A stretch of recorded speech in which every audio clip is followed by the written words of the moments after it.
السلام علیکم ورحمۃ اللہ وبرکاتہ۔ ابھی معاشرے میں کچھ جگہ پہ یہ باتیں ہو رہی ہیں کہ کچھ لوگوں نے یہ دعویٰ کیا ہے، باہر کے اغیار نے،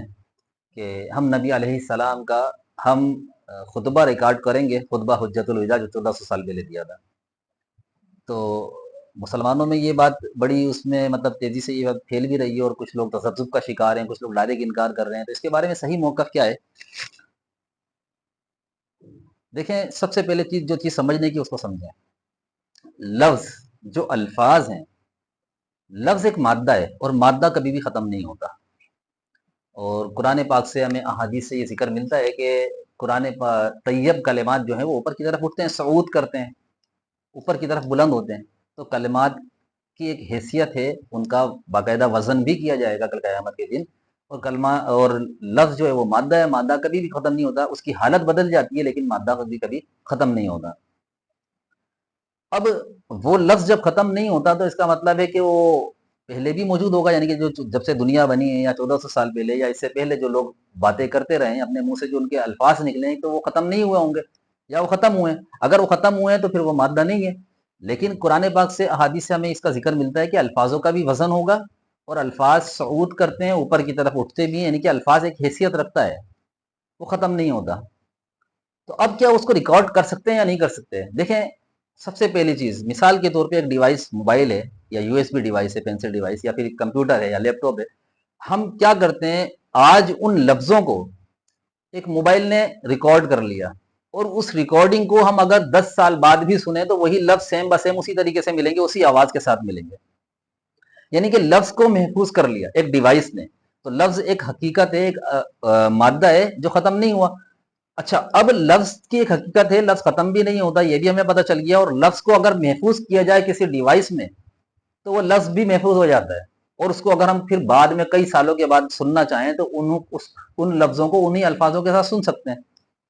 تو کیا اب وہ الفاظ جو 1400 سال پہلے کے تھے، کیا وہ ہمیں اسی طریقے سے مل سکتے ہیں یا نہیں؟ کیا ہم ان کو اسی طرح سن سکتے ہیں یا نہیں؟ یہ ایک سمجھنے کی بات ہے۔ دیکھیں، ابھی تو یہ ڈیوائسز موجود ہیں جنہوں نے ان الفاظ کو قید کر لیا، ریکارڈ کر لیا، ان کو ہم سنتے ہیں۔ آج سے پہلے، یعنی کہ کچھ سال پہلے یا کچھ صدیوں پہلے، یہ ڈیوائسز نہیں تھی، آواز کو ریکارڈ کرنے کا کوئی سلسلہ موجود نہیں تھا، تو پھر بھی یہ الفاظ تو تھے، لیکن ریکارڈ کرنے کا ایک کوئی ذریعہ موجود نہیں تھا، لیکن الفاظ موجود تھے۔ جب الفاظ موجود تھے تو الفاظ تو ختم نہیں ہوئے۔ جب الفاظ ختم نہیں ہوئے تو اب کیا وہ الفاظ ریکارڈ ہو سکتے ہیں یا نہیں؟ دیکھیں، اب ایک کمرے میں چند لوگ بیٹھے ہوئے وہ باتیں کر رہے ہیں، جب باتیں کر رہے ہیں تو ظاہر سی بات ہے، جب الفاظ ان لوگوں کے منہ سے مختلف نکلے، مختلف آوازیں، مختلف الفاظ نکلے، تو جب وہ نکلے تو جب آپس میں ظاہر سی بات ہے وہ مرج ہوئے تو اب اس کی حالت بدل گئی۔ اب اس کو ریکارڈ کرنا مطلب ہم یہ نہیں کہہ سکتے کہ وہ ریکارڈ ہو سکتے ہیں، ہم یہ بھی دعویٰ نہیں کرتے کہ وہ ریکارڈ نہیں ہو سکتے، ہو سکتا ہے ریکارڈ ہو تو اس کی شکل ہی چینج ہو جائے، لیکن 1400 سال سے جو الفاظ جو لوگوں کے منہ سے نکلے اور لوگوں نے ادا کیے اور وہ خلا کے اندر ہیں، موجود ہیں، لیکن ان الفاظ کی اصل حقیقت کیا ہے، اصل حیت، اصل شکل کیا ہے، یہ کوئی بھی نہیں جانتا۔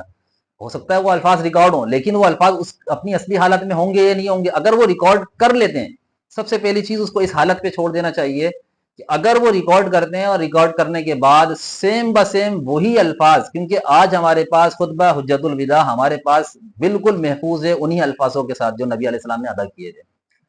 احادیث شریفہ میں موجود ہیں۔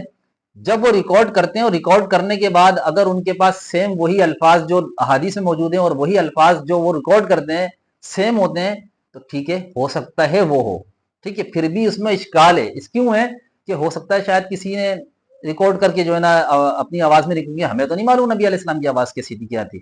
لیکن دیکھیں جب وہ ریکارڈ کریں گے اگر بالکل سیم جو احادیث کے مطابق ہوئے تو ہو سکتا ہے شاید وہ ہو، اور ہو سکتا ہے نہ بھی ہو، اس میں شک تو پھر بھی ہے۔ اس لیے کہ اب جو انہوں نے ریکارڈ کیا ہے کہ وہ آواز کس کی ہے، کہاں سے انہوں نے ریکارڈ کی ہے، ہو سکتا ہے چھپ کے انہوں نے بنائی، واللہ عالم، بہرحال، لیکن یہ ہے کہ اب اس کو اپنی اصلی حالت میں رکھنا میں یہ سمجھتا ہوں کہ شاید ممکن نہیں ہے، ٹھیک ہے نا۔ لیکن اگر یہ کوئی دعویٰ کرتا ہے تو پھر بھی ہم بہرحال احادیث پہ پرکھیں گے اس کو، یا کوئی اس طرح کے کلمات جو قرآن نے ادا کیے ہیں اور وہ اس کو ریکارڈ کرنے کی کوشش کریں تو ہم قرآن پہ پرکھیں گے۔ تو